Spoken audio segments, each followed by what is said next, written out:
I think we got like 8 apiece. We may or may not have a special guest helping us out as well with some picks too for a different audience. And we will start with comics for someone new to comic books. You'll kick us off, Joe.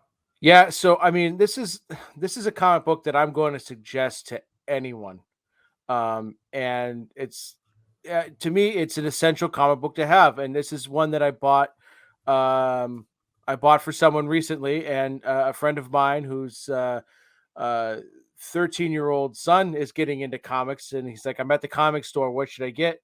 For Dylan, I said grab Batman Year One by Mhm. Frank Miller and David Mazzucchelli, because like for someone just getting into comic books, whether they're like young, like sort of getting into those teenage years and getting into comics, and want to start like really like reading some more like adult things, or someone who is maybe in their 20s and have loved watching the MCU and the DC movies and wants to start getting into comic books. Like, this is the definitive Batman origin story. This is you know top 3 Batman book, period. And it's Mhm. such a gritty story. The art is fantastic. I mean, everything about it, it's a quintessential comic book that I think everyone should read. And Mhm. so for someone that's getting into comics, no doubt, grab this book, read it. You're going to love it, because then it's going to just take you. It's a great introduction to Frank Miller. Mhm. It's a great introduction to Batman. It's the best origin story, like I said, and where it'll lead from here is just, I think, endless. Now, we've talked before. Of course, I think it's a great recommendation. First of all, I like all your recs. I've obviously gotten to look at them beforehand. I liked comics as a kid, but I was not into them like I am now. I did not read them nearly as much as I do now. Read them a bit, but not as much as looking back, I wish I did. But as I've gotten older, I realized like the art now that we see today is what's like really drew me in, and the stories. And obviously, we've gotten a lot of different stuff. We'll talk plenty about indies because those are where the best stories are pretty much told. But at the same time, for someone new to comics, usually you're going to want to give them something superhero related. And of course, you bring up Batman. I'm going to bring up Batman as well. I'm going to go with some newer stuff, though, not like brand new, but within this century. And that's Snyder and Capullo's Batman run. Of course, that was the new 52. The Court of Owls stuff is great for a new reader, too, because it's new to Batman, and he's discovering this whole new monster. And while you at the same like you're new to comics, and sure, Batman, the Joker, some of this other stuff, right? But like Batman's gonna be fighting the Riddler in the new movie, and in the Penguin and everything, and Catwoman's there. But like you don't we know that feeling. Like there's so much out there from Batman, from Superman, all these other different characters, Spider-Man, Wolverine. And it's like, where do I start? Where do I begin? Like, how am I gonna jump in on something I don't know the full history of? This is perfect for the new readers, because it's like the whole thing is like this is something that totally existed forever for Batman. And then it's like he didn't believe it. He said, no, I looked into it, it's not a thing, whatever. And then he finds out as time goes along, it's like, well, shit, how the fuck did I miss this? And there's just so many different layers to it too. And I think for an adult too, because when we've heard Scott talk about it before, it's like it was an odd time for him. Like it was very intimidating writing Batman, imposter syndrome, all that stuff that he was gone through. So it's just, I think it's something that adults can appreciate very much too, but especially for anybody who's like teenager kid, like you can still very, very much enjoy this. And everybody loves Batman too. I do have honorable mentions also for like people of teenage, maybe in their 20s too, if they're looking to get into comics. Red Hood and the Outlaws, New 52, that was a huge series for me. I do like the Rebirth for the most part. It kind of went off the rails eventually when it was like Red Hood Outlaw, as much as I love that look. And there were some good things, but the New 52 was awesome. That's what brought me back to comics. I love Arsenal, obviously love Red Hood.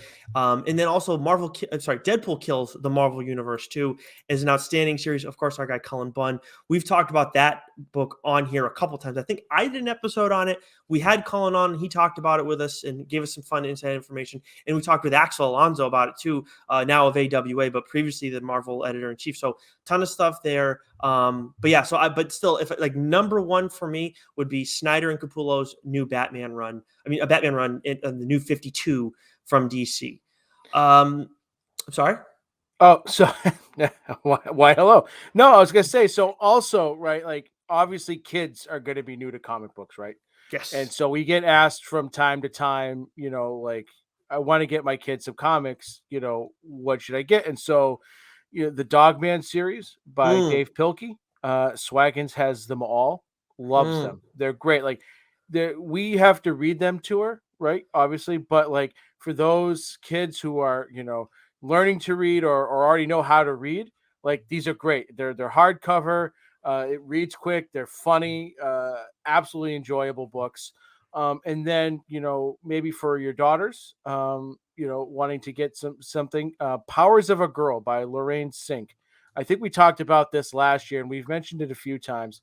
But this is just a nice hardcover book. Makes for a great gift. It's all the female superheroes and characters in Marvel, and the artwork in it is beautiful, and you get biographies on the characters, you get a list of their powers. It's a really fun read. mm. And if I could have some help here, hey kiddo, Oh, is there a oh, book here that you would like to recommend to people? oh, Yeah, Swaggins has a recommendation. oh, here we go. Here we go. Now, The return of the wee one. All the right. return of the wee one. So what do we Yes. have? Can you hold the book up, kiddo?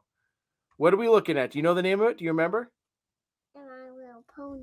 It's My Little Pony Transformers, and I'm going to hold it here so that people can see. But for Oh, those watching, and it is Friendship in Disguise, and this is I think Tony Flex who did the Stray Dogs book oh, does the art on this. oh, of course, natural But transition.